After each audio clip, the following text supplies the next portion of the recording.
And tonight we're looking at Daniel. And so what were your first thoughts of Daniel? Louise had just shared that it's a lot easier to read than Jeremiah. Other thoughts of Daniel? To move.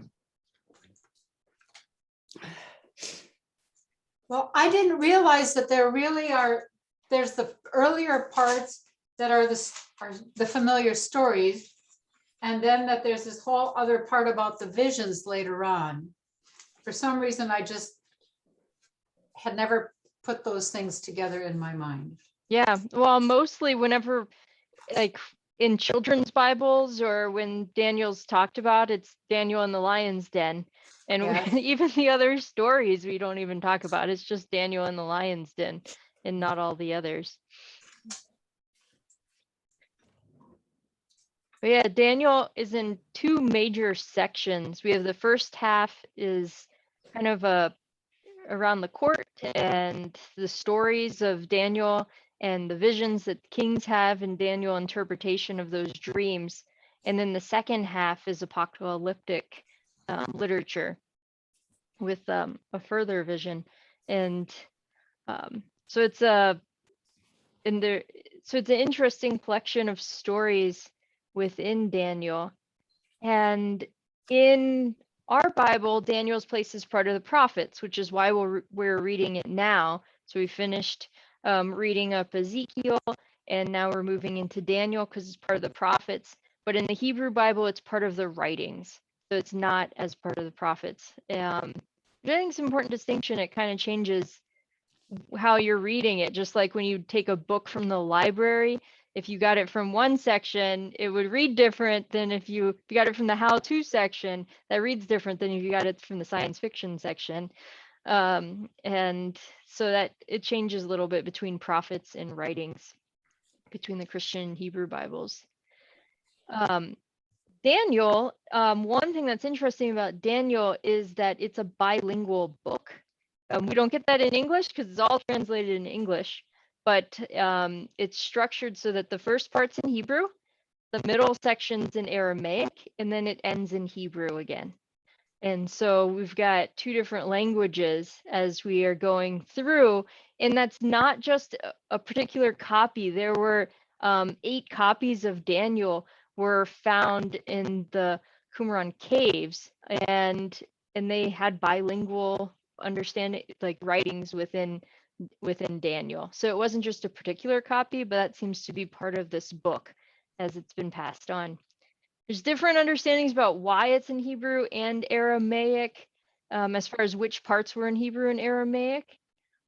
Some people say the main body, the piece that was written later, was written in Aramaic, that it was in the Persian times, and so that's probably maybe even a little later that would be in Aramaic, because that would have been more common tongue than Hebrew at that time. And other people say there's that middle part was maybe the original, the Aramaic, and then the Hebrew was added on. And then they translated some of the parts from Aramaic into Hebrew, so you got a more beautiful structure through it too. Because we really have chapter 1 is an introductory chapter, and chapter 7 is an introductory chapter. And so we get an introductory chapter in Hebrew, and then we get an introductory chapter in Aramaic, and then it goes back into Hebrew again. And structure, especially in storytelling, is really important. And in Daniel, they even used what languages they were using to help be a part of the structure of the book itself, which is pretty cool within this bilingual text. But I imagine we all read it in English. I read it in English. Any of you know Aramaic? I do not. And so the setting of this in this first part, we are with the Babylonian exile. So we're continuing our story, and but we are moving very quickly through the next couple hundred years of history. So if you remember at the end of Ezekiel, we're in the Babylonian exile, and there's this vision for the future. And then we move into Daniel, and the first half, it's these court tales, and it's in Babylonian exile, so he's in Babylon. And then there's a Median king, and then there's a Persian king. And so we're moving pretty quickly through history as these empires rise and fall and are defeated by other empires. But most likely, Daniel is written much later and written probably around the Maccabean Revolt, which would have been in 168 to 164 BCE. But let's jump back to the beginning of Daniel here. So we've got Daniel chapter 1, and there's a lot of historical inaccuracies about Daniel. So we cannot read Daniel as a history book. It's not being written that way. Even in chapter 1, we've got in the 3rd year of the reign of King Jehoiakim of Judah, King Nebuchadnezzar of Babylon came to Jerusalem and besieged it. Well, the 3rd year of King Jehoiakim would have been 606 BCE. But Nebuchadnezzar's siege was in 597 BCE. And so the dates aren't even matching up, even as we're beginning. And that's one of the reasons why they think this book was written at a later period, because the earlier history is not as accurate as the later history is. And so as we're moving through this book and getting closer to more around the period of in like the 150 BCE time, 160s, that's when we get a little more accurate history account and a little more accurate dates that match up better. But these earlier dates just were kind of all over the board with from the 600s and 500s BCE. Just not quite as accurate with who's the king of what and who's ruling what. Yeah. But we begin this tale with Daniel working for the Babylonians and then the Persians. And Daniel is portrayed as a wise Jewish man with his special abilities of being able to interpret dreams and visions is a result of his faithfulness to God and to the Torah. And just like in Ezekiel, we heard that struggle of how do we live in another empire and maintain our own traditions. And Jeremiah talks about this, Ezekiel talks about it, that when you're living in another land, like live in the other land too. That you be still plant trees, still have families, still live in this other land. And the struggle of doing that, these court tales kind of talk about that. I mean, in the first one, they talk about food. They're given food, they're given wine, and they're like, we can't eat that. That's not something we can eat. And the Babylonians are like, you're gonna all starve to death then if you won't drink the wine and eat the food. And I think it's funny that they don't eat it, and so instead they just get vegetables, which now we know more about health. We're like, oh look, they actually got like healthier food than everybody else. They got more vegetables than the other people got who were just drinking wine, and so they ended up being healthier by following the laws. And in this court tale, welcome Tovi. I had trouble getting, I could not figure out how to get on. Oh no. I'm Well, glad you're on now. I realized it's not easy if you go through the stuff, because you go to the website and it's not there, it's just not there to get on. It's in your email. It's probably the easiest way to get on. That's where it is. That's where I got it. Good. Yeah, so we're just at the first part, Daniel 1. And Daniel is also listed in the Apocrypha as a hero. And the Apocryphas would be later than these tales of Daniel. And so as we read through Daniel, where reading about one of like the hero upon which there are many folk tales being told is kind of these stories. And so we're moving through this, and as you read through them, did you have a favorite part of these stories in 1 through 6?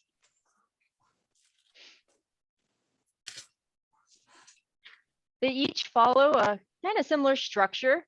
There's a vision, and the king needs help, and if nobody will help the king's going to be upset and kill them or do whatever with them, and there's different things the king's going to do if they don't help with the vision.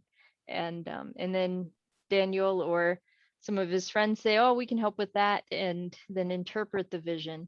Well, did I read it wrong? He asked for help to interpret the dream, and yet he would not tell them what the dream was, but expected these people to interpret it until Daniel came along and did that? Did he not tell what it was so that they could interpret it? Yeah, so the people, he wouldn't give them all the information that they needed Right. to interpret it, because if they could interpret dreams, then they should just be able to do it.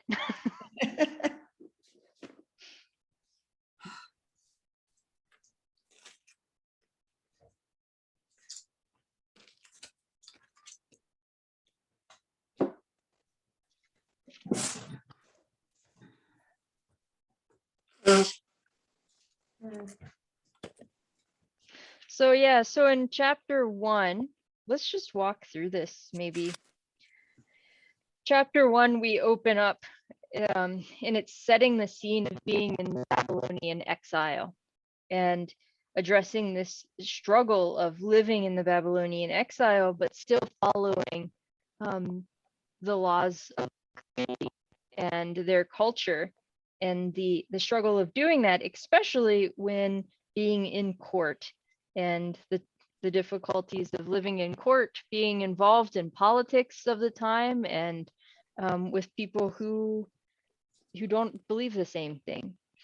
And so beginning with food, which we can understand, that's the biggest thing when we talk about different cultures. Often we talk about the food, the differences in food first thing.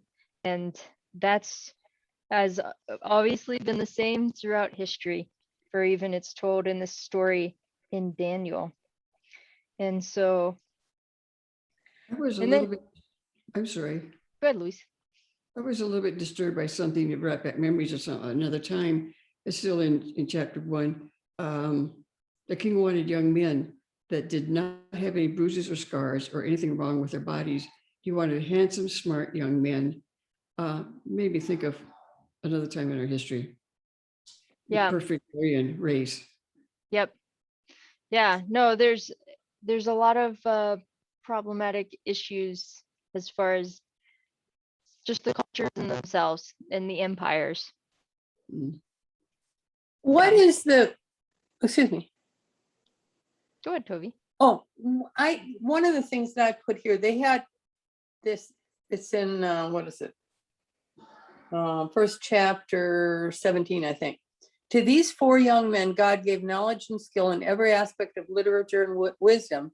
Daniel also had insight into all visions and dreams. What was that about? It's setting up who these people are. So it's because of their faithfulness, God has given them, all 4 of them, knowledge and skill. But then Daniel, who's the hero of this, kind of the lead of the folk tale, has insight into visions and dreams. And it's setting that up. So it's using the story of, look, they were following the God's law, and using the story of how they didn't even eat food that was against God's law, and as an example of following God's law, and then leads into that, in part because of that, they had wisdom and skill, and Daniel could interpret dreams. Okay, all right. And then that leads us into chapter 2, when the king dreamed dreams that his spirit was troubled Oh. and needed them to be interpreted. So it really sets it up for us. I imagine Daniel should have been easier to read just because of the prose, and it has a lot of elements of storytelling throughout it. It's definitely reads different than a prophecy reads. So Nebuchadnezzar has this test that he tests his people with, or the magicians and those who can interpret dreams with.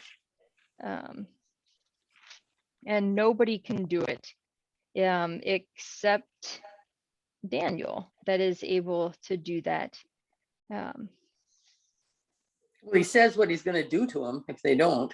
He does. Yes. Yeah. Is that in 5? Is that right?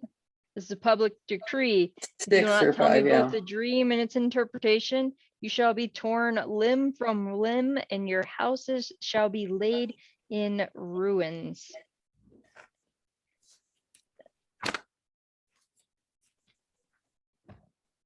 And this piece also points to, yes, the people were living side by side with others, and in Daniel, it seems that to an extent they were able to maintain their own culture to a certain extent and live side by side, but there was still threat in that, and there was still danger in the way that they were living as well. And that there would still be public decrees that would come out at times that might be of danger to their life too. Well, then it goes on where nobody can do what the king wants. Right. Yep. You know, and he's going to kill them all. Yep. And then they went to Daniel. Yeah. So then they go to Daniel, and Daniel approaches the king and is uplifted because of his ability and through God's wisdom in order to interpret this dream, because Daniel's very careful to give God full credit throughout this. And we see this is also building up to that Daniel's giving full credit, and Daniel is promoted because of this, and his continued ability to interpret these visions actually changes the leader's mind after they're exiled and sent off. And then later on they realize, maybe Daniel's God actually was right here, which is part of this hope in this folktale too, that the people being in this foreign land in some way, it was also making a difference, just them being in that foreign land too, and that their understanding of God, not only were they able to hold on to God, but that God was still at work too, even when they weren't sure.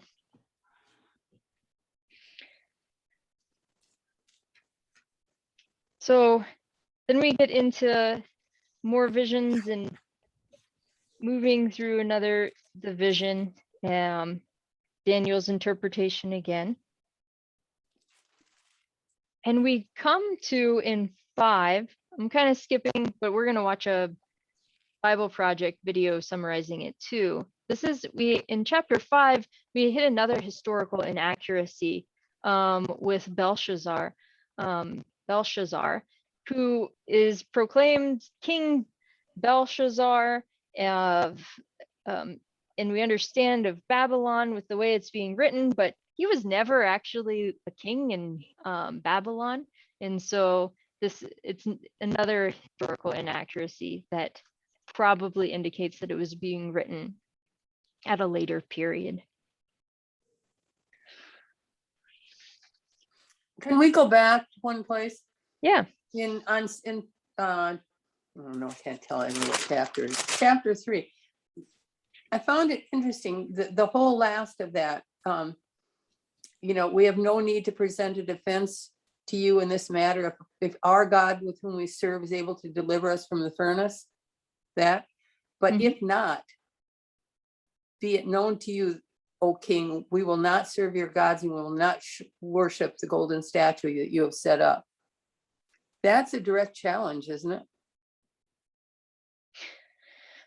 A direct challenge, but I think even more so just a statement of this is where we are, whether or not whether you think we're right or you think we're wrong, we're not willing to give up what we believe to be right.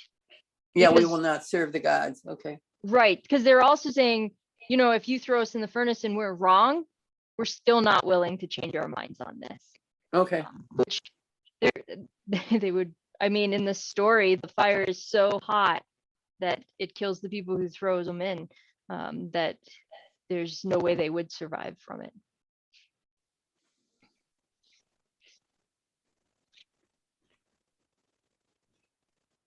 Well, let's watch. I've got two videos from Bible Project. The first one is on the exile and kind of walks us through, because we're still in the Babylonian exile, still carrying those memories with us, even while we're reading Daniel, which is written much later, but still carrying that pain. And so want to connect that with the exile and what we're seeing here. And then we'll go into a little more into the structure of Daniel itself. And then if we have time, we'll get a little deeper into some of the history. Let's watch this on the way of the exile.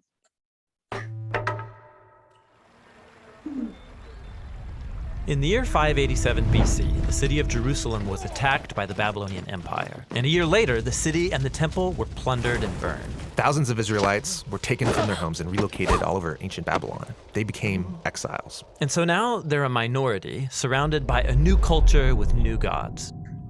Now, some Israelites chose to resist Babylon by revolting or withdrawing. Others gave in, adopting the Babylonian way of life and accepting these new gods as their own. And you might think those are your only two options, but the prophet Jeremiah told them to do something totally different and surprising. To settle in, build houses, plant gardens, grow families, and most surprisingly, to seek the well-being of Babylon and pray to the Lord on its behalf. So this is like a third way. Yeah, it's not compromise or revolt. What does it look like? Well, there's a whole book of the Bible that explores that question. It's the story of Daniel. Daniel was one of the Israelites taken into the Babylonian exile. And because Daniel had a royal heritage and education, he was recruited along with some friends to work in the high court of Babylon. Work for the enemy? That would be compromise. Or they could gain the king's trust and take him down from the inside. That's what you might expect, but instead, they take Jeremiah's advice and choose the third way. They serve the king of Babylon, taking on Babylonian names and even clothing style. So they seek Babylon's well-being. But in doing so, aren't they just giving up their heritage? It could seem that way, but actually they aren't. As you read on, the story focuses on moments where they draw the line, and they choose faithfulness to their God and resist the influence of Babylon. So for example? Well, like when they're commanded to bow down to the idol of Babylon and give allegiance to the king as if he's a god. They won't go that far. Right, this is where you see their true loyalty. It requires them to critique Babylon's idolatry of power, its arrogance, its injustice, but they do it non-violently by laying down their lives. And so God vindicates Daniel and his friends for their faithfulness. So they would serve Babylon, seek its well-being, but their loyalty was always to God. Yeah, this is what Jeremiah was envisioning. The way of the exile is a combination of loyalty and also subversion. So they're still exiles, but don't Daniel and his friends long to go home? Yes, in fact, Daniel believed that God was going to send a ruler to bring down Babylon and create a true kingdom of peace. When did he think this ruler would come? Well, at first he thought within his lifetime, but then he had a dream where he found out that after Babylon would come another oppressive empire, then another, then another. And so Babylon did fall, and Israel did get to go back home, but now they're ruled by Babylon's successors. And so they maintained the mindset of an exile, waiting for their true home to come to them. And they continued the same practice of loyalty and subversion to any new versions of Babylon that came along. And this leads us to the time of Jesus. The empire of his day was Rome, ruled by Caesar. Now, some Israelites wanted to resist, while others gave in and adopted Roman culture and its gods. But watch Jesus carry on the subversive loyalty of Daniel. Like when he said, it's fine to pay taxes to Caesar, give him back his coins. But then he said, don't mistake Caesar for God. God's the one who deserves your total life and allegiance. So the way of Jesus is this same mix of loyalty and subversion. Yeah, like he taught his followers to love and even bless their enemies. But he also got arrested for speaking out against the corrupt leaders of Jerusalem and Rome. He critiqued their idolatry of power, and it cost him his life. But God vindicated him by raising him from the dead as the true king of the nations. The king that Daniel had hoped for. Right. And Jesus promised that one day his kingdom would prevail. And so until then, his followers are living in a type of exile. Yeah, this is why the Apostle Peter calls followers of Jesus foreigners and exiles. He told them to respect the authorities of whatever place you happen to live, to honor and love all people, but then he reminds them that this isn't their true home. They're still living in Babylon. But, well, they're not living in Babylon. Babylon doesn't exist anymore. Or does it? In the Bible, Babylon has become a symbol that describes any human institution that demands allegiance to its idolatrous redefinitions of good and evil. Okay, so we all live and work in Babylon. How do I seek the well-being of Babylon while my allegiance is to someone greater? Yes, Jesus' followers are called to live in that tension between loyalty and subversion. That's the way of the exile.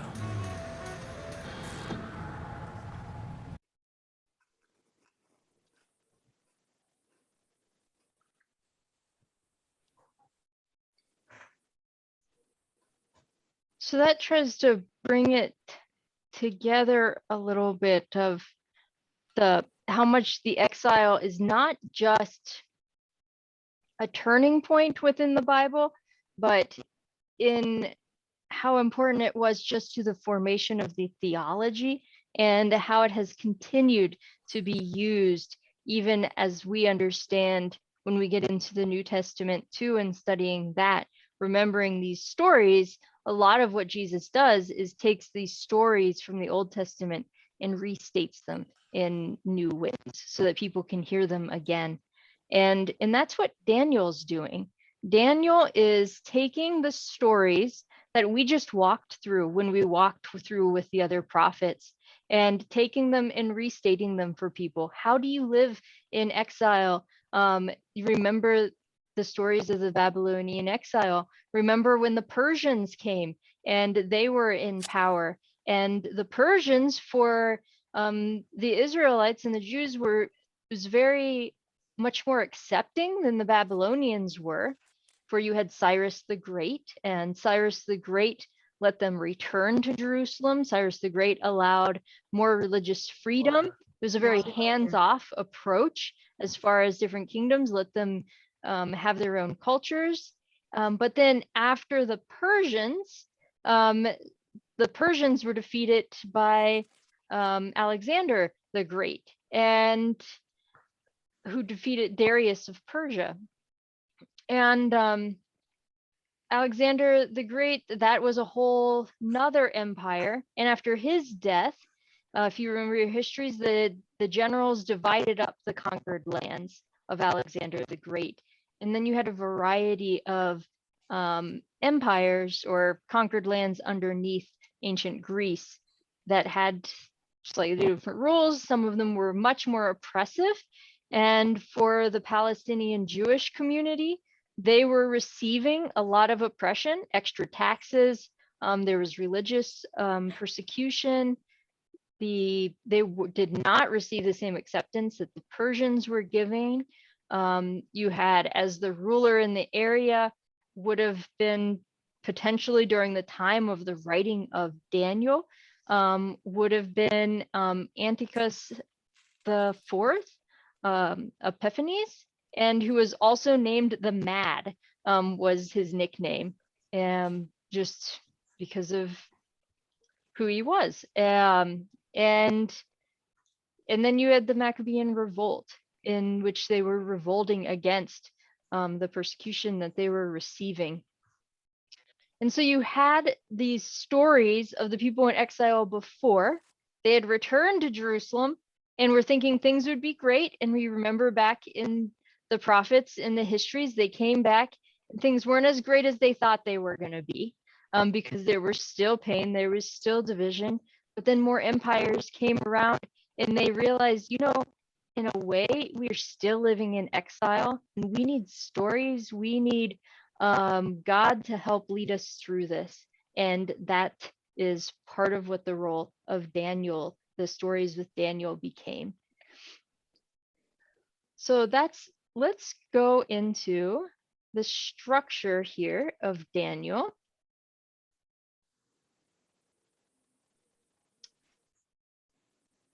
This is an overview, Daniel, also from the Bible Project, but we're going to get in a little more detailed into just this particular book. The book of Daniel. The story is set right after Babylon's first attack on Jerusalem, and they had plundered the city and its temple and taken a wave of Israelites into exile.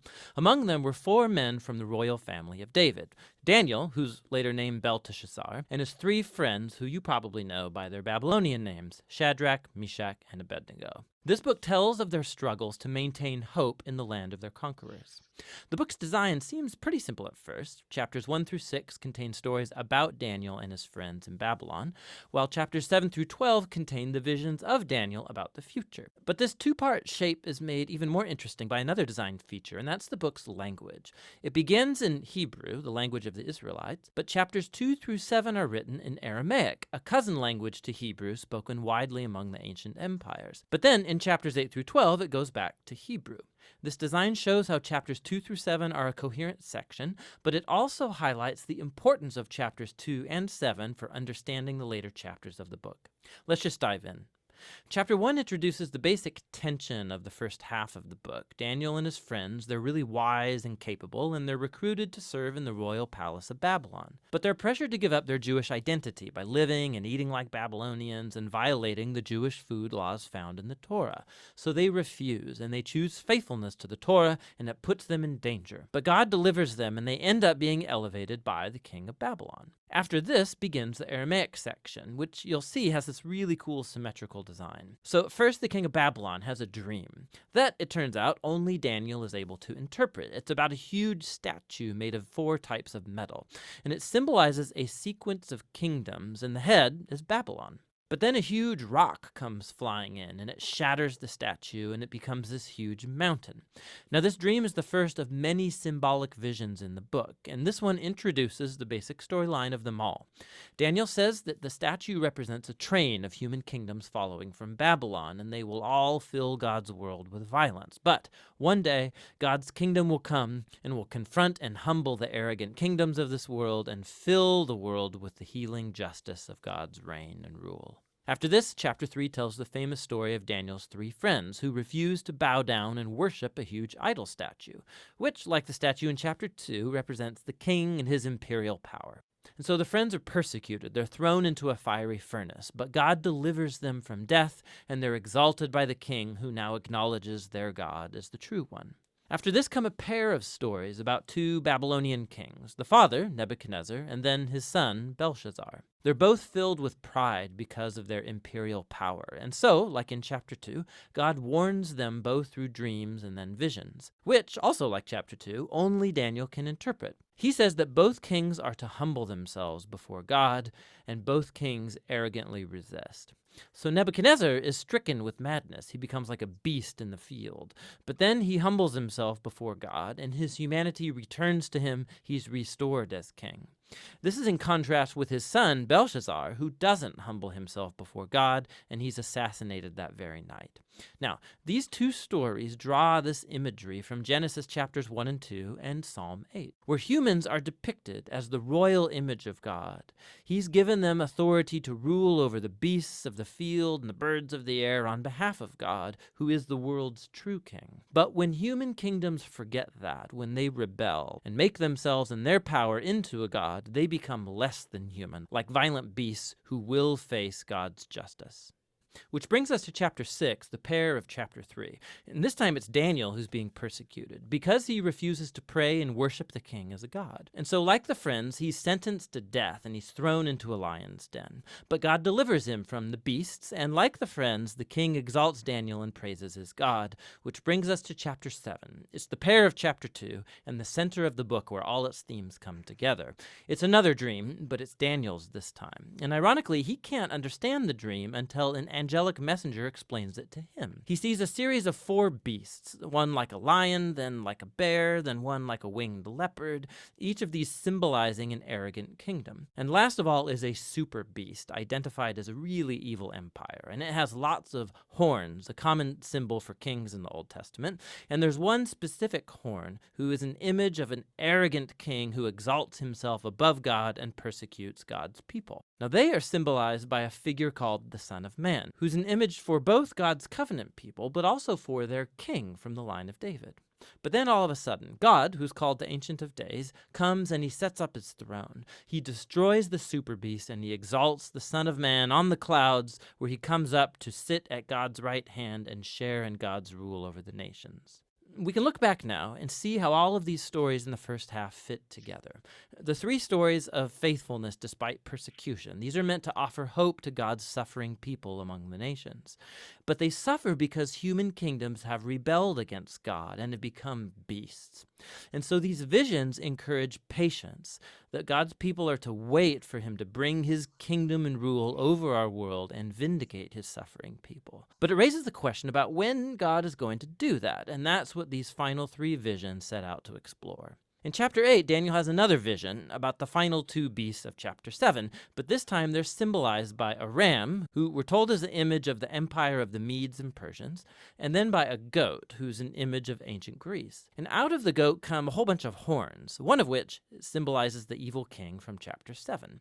And we're told more about him, that he will attack Jerusalem and exalt himself above God and defile the temple with idols. However, in the end, he will be destroyed by God, who will exalt his people and his kingdom. Now, by chapter 9, Daniel is very puzzled, especially as to when all of this is going to take place. And so he consults the scroll of the prophet Jeremiah, where God said that Israel's exile would only last 70 years. So for Daniel, the 70 years is almost up. And so he asks God to fulfill his promise soon. But an angel comes and informs him that Israel's sin and rebellion has continued.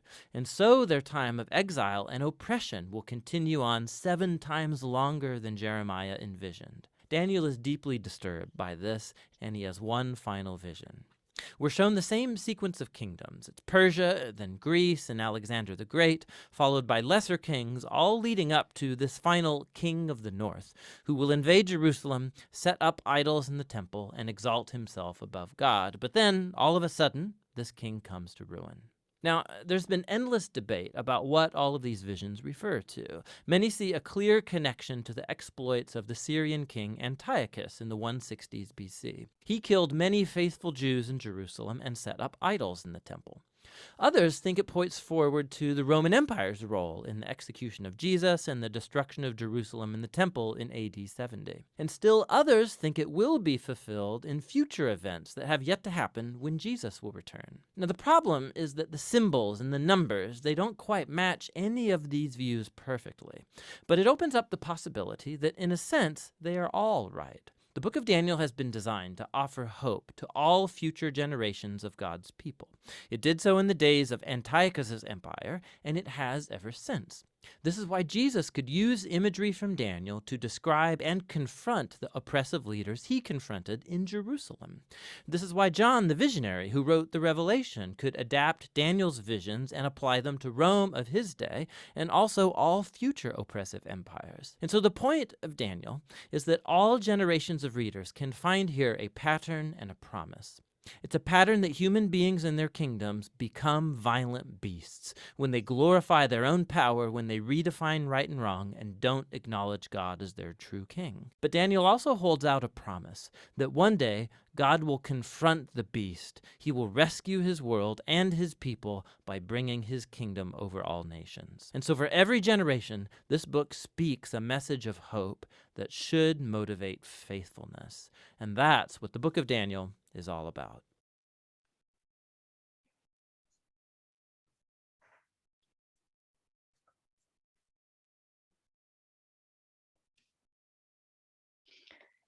Any thoughts on those two clips?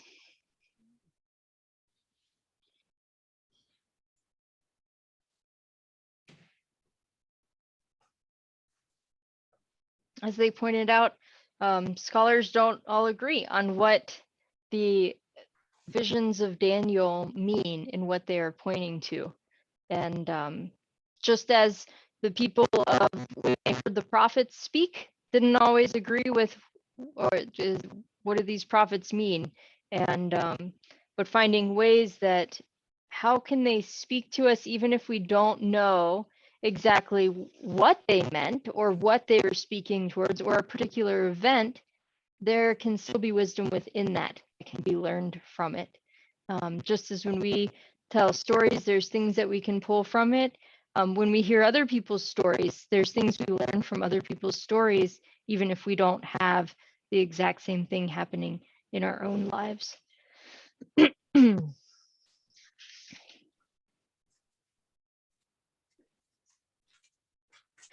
Toby, you're muted. I don't know if you looked like you were trying to talk there. I wanted to go back to chapter 7. Okay. And there's this at the kind of towards the middle of it. He talks about, I watched in the night visions. I saw one like a human being coming with the clouds of heaven, and he came to the Ancient One. What- 7:13. 7:13. There we go. Yeah. Okay. He said, I saw human being, da, da, da, da, da. Him was given dominion and glory and kingship, that all the people and nations and language would serve him. His dominion is everlasting domination and dominion and shall not pass away. Is that referring to Christ? So that's Is that a something that prophecy? so it's considered to be more not prophecy, but apocalyptic literature. So Okay. that would be visions with symbolism attached to it.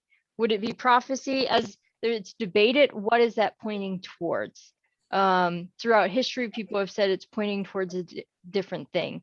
Okay. People would say like we're pointing that Daniel is pointing towards Jesus, as they spoke of, but others would say Daniel wasn't pointing towards Jesus. So The last part of it is when he says his kingdom is one and shall never be destroyed, seems to be more, very definite that this is going to last. Right. Yeah.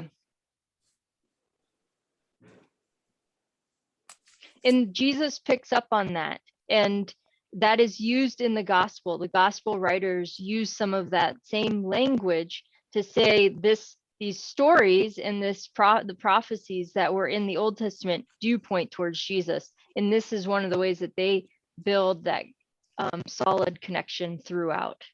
Okay, thank you. One thing to watch though too, that for sure we're building up into the stories of the New Testament. But when we're doing that, to watch that we are not throwing out what was happening in history too. And because sometimes then we lose some of the history of not just the history, but some of the other lessons that we could learn when we rush too fast towards this is just talking about Jesus. We miss what are the people experiencing at that time? What are the struggles that they're going through? And what can we learn about God from what their experience was and from that anticipation? It's really appropriate as we have this conversation as we're nearing Advent, begins at the end of November. And we in the Christian community, we do Advent in 4 weeks. In 4 weeks, that's where we boil down the entire time of waiting for Christ's birth. And we boil down all the patience people had to have in the exile time, which that's when we talk about exile, like everything about the Old Testament, we boil it down in 4 weeks, all this waiting. And but there's a lot that can be learned in waiting too. And so when reading, especially when reading the Old Testament, to sometimes let yourself sit in the discomfort and in that waiting of not knowing, what is it like to not know who they're talking about, and what can I learn from that while I read this too? The mystery is definitely an important part of reading through the scriptures, because it's not a textbook. It's meant to bring us closer to God, and in that there's always mystery too. So Tovi, yes, and don't know, and no, and all of them. But a good question. But that particular section, though, it may also be referring to the angel too. Okay. I saw one like a human being in 13. Might be referring to, because he's having there's an angel that's speaking with him, and he's still dreaming.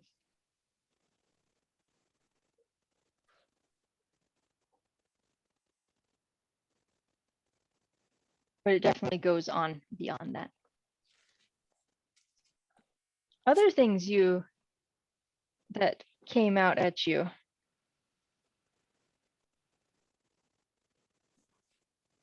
I think the visions of the animals they always put in here is beyond belief. Yeah, and animals are so important in ancient storytelling too. In 7, we get a lot of pieces of animals. Mhm. So if we stay in 7, we've got chapter 7, verse 4. The first was like a lion and had eagle's wings.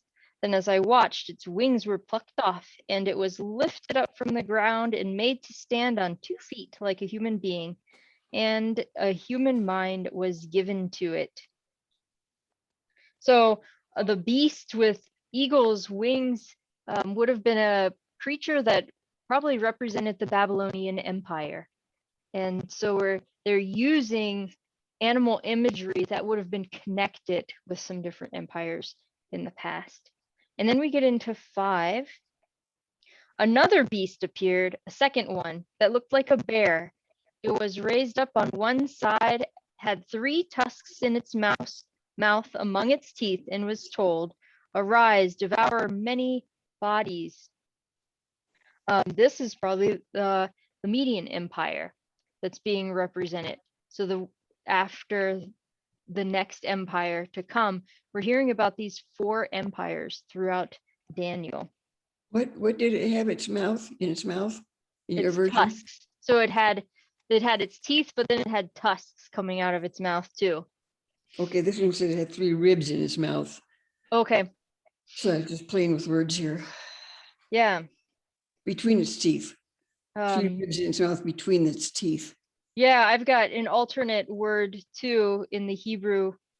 Probably not completely sure exactly what that word means. Yeah. NRSV has tusks, but in the alternate note, it says it could be ribs too. So that it must be a discrepancy in Hebrew of what that actually means. Or Aramaic, actually, at this section that we're in. Then we get into this third creature in 6. After this, as I watched, another appeared like a leopard. The beast had 4 wings of a bird on its back, and 4 heads, and dominion was given to it. This would have been the Persian Empire, most likely, being represented by this creature. Then we get into 7. After this, I saw in the visions by night a 4th beast, terrifying and dreadful and exceedingly strong. It had great iron teeth and was devouring, breaking in pieces, and stamping what was left with its feet. It was different from all the beasts that preceded it, and it had 10 horns. Mhm. And this would have been probably the empire of Alexander the Great. And then the 10 horns would have represented maybe the 10 successors of Alexander the Great. And what's with the little horn? And the little horn was probably Antiochus, the one who persecuted the Jews after Alexander the Great. Oh, okay. and the one who they nicknamed the Mad. Oh, that's right. Forgot that. So he was more than a thorn in their side, for sure. He pulled out 3 of the other horns. Yeah. It's interesting. Yeah, and it's interesting too, the difference between the Greeks thought the Persians were just awful, and they were an awful empire. And but in some ways, the Persians were more tolerant of the Jews than the Greeks were, and so they had a different lifestyle. So it really depends who's telling the history as far as how people are.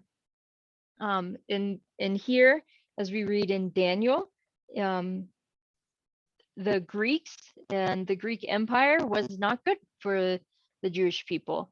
It was a lot more oppression that they were experiencing because of that. And we'll go next week. We're going to look into the non-canonical books, or actually no, the Apocrypha, the extra books within that are attached with Daniel that we don't have in the Protestant Bible, and read through those. And we'll get into some of the history then too of Greece and the Greek history, because we're moving into that now, and that'll lead us as well into the New Testament too, because we're jumping through a lot of years now until we get into the New Testament.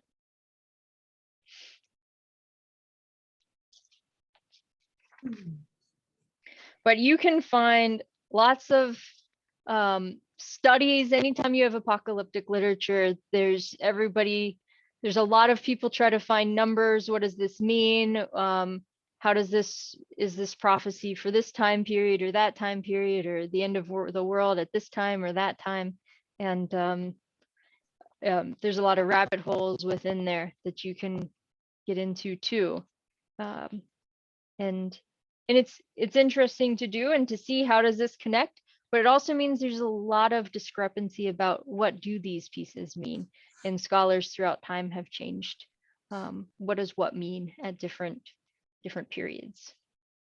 But for sure, Daniel does seem to be talking about those 4 empires, and would have been written at a time when knowledge of those 4 empires was still fresh in people's minds.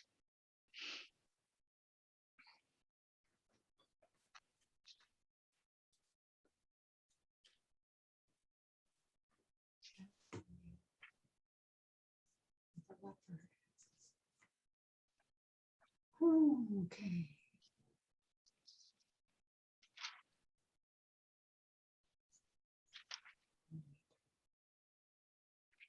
Gretchen, Yes. at this point, how many people are there that are following this, this pre-Christian religion, the Jewish faith? What is the number? Is it a lot, or is it? That's kind of a hard question, because we have people who are in exile, we have people who are not in exile, we have people who remained at home, we have people who went to Egypt. We have at this period also, you hear about the lost tribes of Israel. We also have those people that we don't know where they went, and or where did those tribes go? Did they continue to practice? Was it practicing in secret? Was it not practicing at all? And then you also have people who are in exile who would personally still proclaim themselves to be Jewish, but maybe were not practicing because of different fears or things. So numbers is hard for this. It's not like earlier on when we were in the book of Numbers where they could just take account of, well, how many people were there who were doing this. And so It's just interesting because you think the whole Christianity is based on this history. coming forward. And I've always thought there were lots and lots of people, and I'm beginning to think there were less than I thought. Well, it's not a large part of the world. We're looking at really a small Right. part of the world. Yeah, you've got all the, yeah. And then scattered multiple times. So you had the Right. North and South Kingdom that were divided, and then that broke up even farther. And then you've got the exile period that broke people up even farther, which may also have been why it did continue to spread, because you're taking people and then you're spreading them out farther. It kind of is amazing that it survived. Yeah. Yeah. Wow. Because there were a lot of other religions at that time that did not survive. Right. And so, I mean, we've got Persians would have been Zoroastrianism. There's still Zoroastrianism, Yeah. but it's not as big, obviously. And there's some other faiths from that time that would have been kind of carried on too.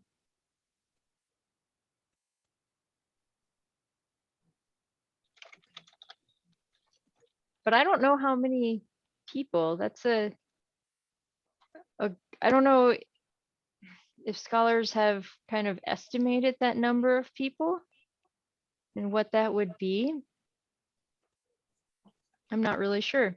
That's a good question. I've always thought of them growing up as that it was like the whole human race, and like you said, that's not true. There was China, there were places all over the place that had other religions and stuff. So it's interesting that this whole religious thing came out of this group. This is it's kind of amazing that this happened the way it did. Yeah. And you've got the Greeks are developing concurrently with what's happening here too. Yeah. And that's the time period where much more, so much of our culture is also influenced by Greek culture too. And we have a mixing of these cultures as well. So there's some things from ancient Israelites that have come forward that in our own faith traditions, we've pulled from other cultures as they've mixed together with one another. There's things in our own tradition that from later cultures were brought in. Christmas tree starts as a pagan tradition. The ordering of a lot of our holidays are aligned with pagan calendars, and there's pieces within practices that would go back to some of these other ancient cultures as well. But still, there's still that faithfulness to God and the same core God that moves through. But still, even with that, the understanding of who God is changes too a little bit. Actually, maybe quite a bit. From God is the one from whom like fire and lightning comes, but also the God of love, and that changes with our theology, believing whether or not that if empires rise and fall, is that God's doing, or if you make a wrong step, does God just strike you down? By and large, we understand diseases differently than they did then. We understand natural disasters differently.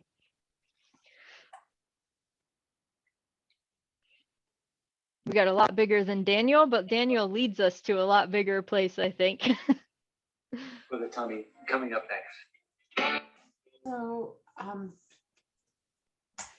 well, thank you. yes, and Gretchen, how are we going, for those of us who don't have a Bible with the Apocrypha? Yeah. Yeah, how can we access that? I will pull that up and send out a link to those books. Oh, good. I don't have them either. Thanks. Great. Thank you. Yeah. And John, you had asked which books. So it would be, I'll just send them out. There's 3 books and I'll send the link to it. Thank you so much. It should Very be the good. prayer of Azariah and Susanna and Bel and the Dragon. are the three. Okay, thanks. Yeah. Okay, lots to think about.